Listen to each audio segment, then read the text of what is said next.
Hi, this is Ed again, along with Alfred Willowhawk, as we talk to the many psychics that will be working with the Halloween Psychic Fair. Some of the best in the country, amazing people, and with a lot of deep experience. We know that everybody's have had a difficult time with COVID, but that doesn't mean you should not have a great time at Halloween. The Halloween Psychic Fair is offering some great opportunities, and we're going to be talking today about Alfred. Hi, Alfred. Hey, how you doing, Ed? Thank you so much for spending this time with me. And so to give a little bit of a preview to people, what type of things will you be offering at the Psychic Fair? Well, at this year's Psychic Fair, I'll be doing channelings from the Warrior Goddess, which is something that I'm really excited about and have been doing since 2010 when it came upon me in a bizarre way, which I'll talk about later, I guess. I'll also be doing traditional oracle readings, and for those who really prefer tarot, I'll do tarot readings as well, although I personally prefer oracle readings rather than tarot readings. So yeah, I'm really, really excited about being able to be part of this amazing organization and amazing festival that we're going to be pulling. It's going to be cool. I think it's going to be downright cool. And as people know, this is not just going to be for helping out psychics. So that so many events have been canceled, but we're also going to talk. As in some of the videos you can, you'll find out that this is going to be a fundraiser for food and seed banks for next year. But that'll be in later videos. But today I want to know. So how did you come to doing readings like this? I mean, what is it that gave you this sort of ability to do that and bring value to people?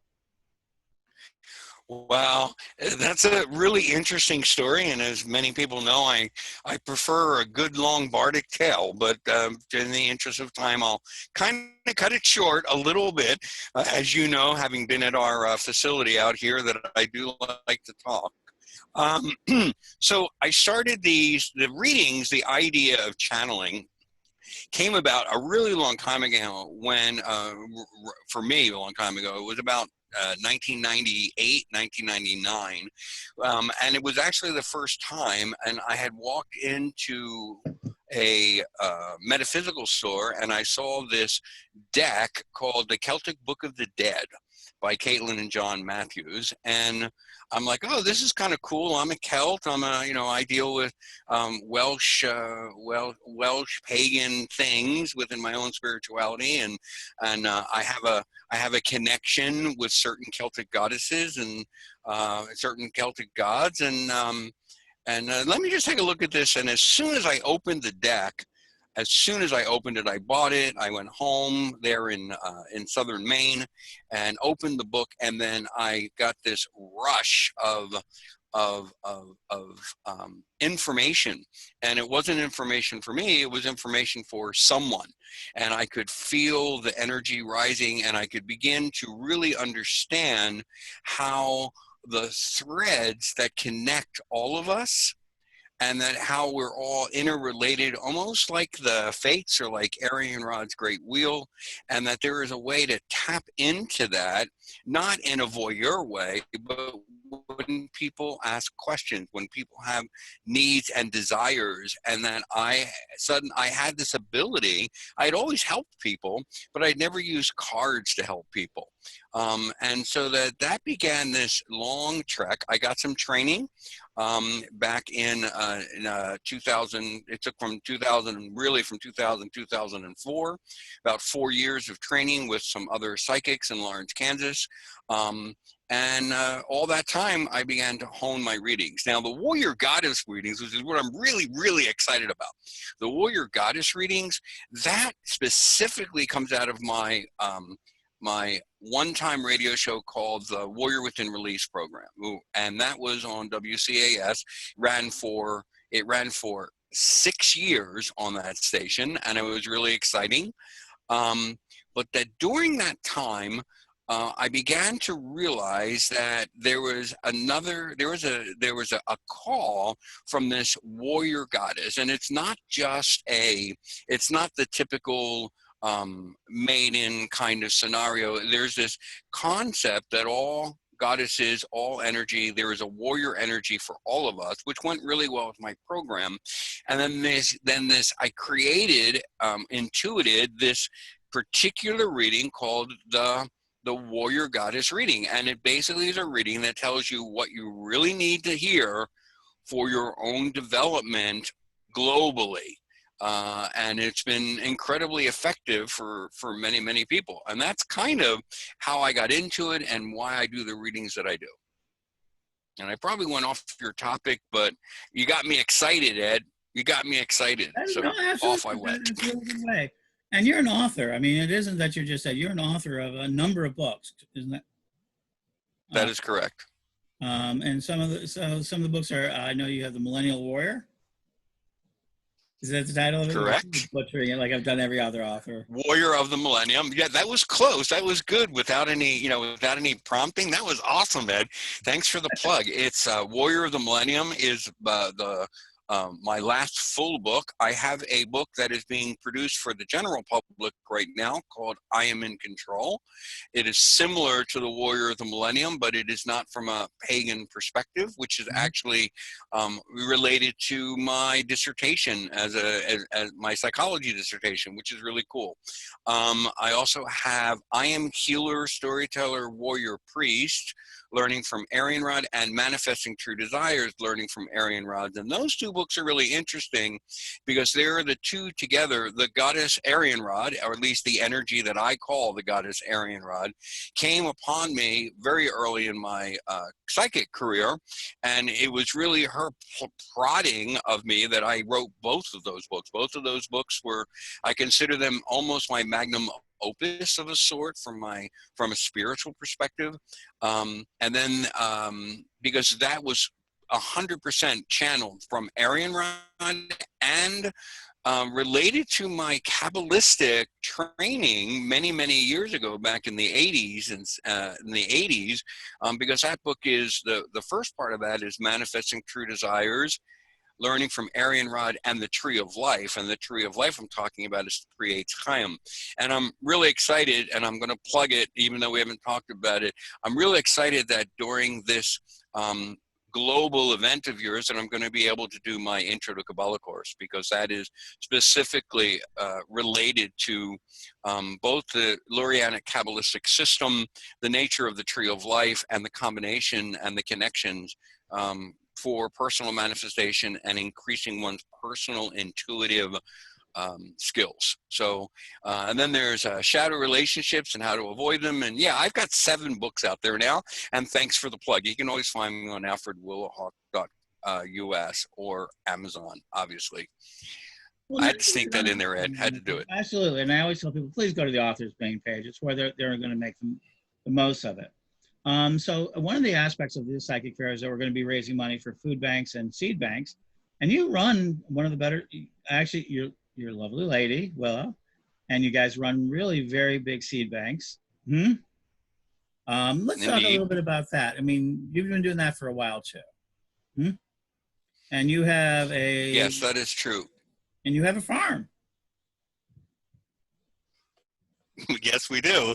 And the farm is called Two Trees Farm, which is, for people in the know, the 2 trees are the willow and the rowan.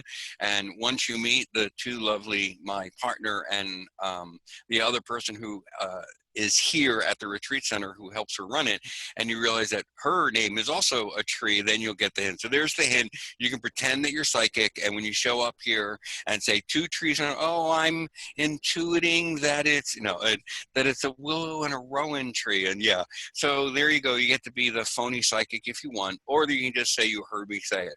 But Two Trees Farms is indeed the farm that is controlled and run by Lady Willow Wellspring.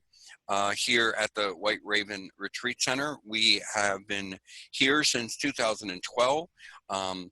We deal mostly with heirloom and original seedlings, but all of our vegetables, we grow them, we share them with others. We have seeds that we share and that we cultivate every year. Across a wide range of both fruits and vegetables. We have fruit trees. We work with the Missouri Conservation to an extent that we've gotten fruit trees from them to replant indigenous fruit trees that have been missing.